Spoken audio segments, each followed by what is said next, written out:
जिसकी कथा है कि यहाँ एक प्रहरी था जिसने देवताओं से वादा किया था कि जब तक सच्चाई इस धरती पर है वो राज्य की रक्षा करेगा, मृत्यु के बाद भी।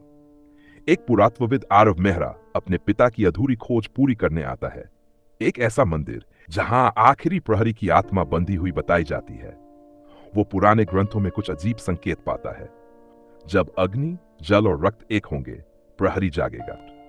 वहीं गांव के बुजुर्ग पंडित शिवानंद उसे चेतावनी देते हैं, जो सोया है उसे जगाना मत, वो कभी नहीं सोया था। आर्व गलती से एक प्राचीन प्रतीक पर रक्त गिरा देता है। धरती कांपती है और मंदिर के भीतर से एक गूंज उठती है।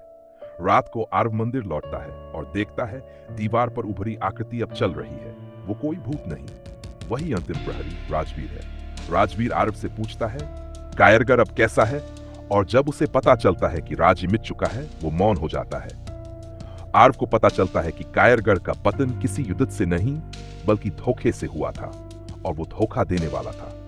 आर्व का पूर्वज। अब प्रहरी को शांति पाने के लिए वो आखिरी वंशज चाहिए, आर्व खुद।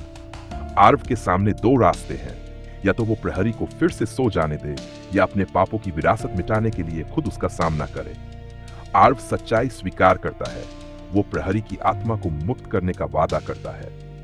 पर तभी एक गुप्त संगठन द अंश, जो इस रहस्य की रक्षा कर रहा था, आर्व को रोकने आता है। मंदिर में लड़ाई, आग, प्रतीक खुलना और प्रहरी का पूर्ण रूप में जागना। अग्नि, जल और रक्त एक हो चुके हैं। धरती हिल रही है। अब मैं शांति नहीं, न्याय लूंगा। वो आर्व को दोषी मानकर युद्ध शुरू करता है। दोनों के बीच महायुद्ध।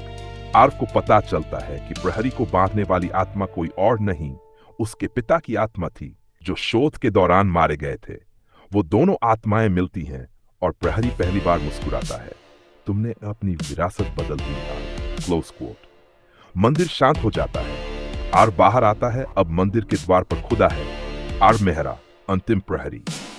धीरे धीरे घड़ी की सुई रुक जाती है और आसमान में सुनाई देती है वही गूंज, प्रहरी कभी नहीं मरते।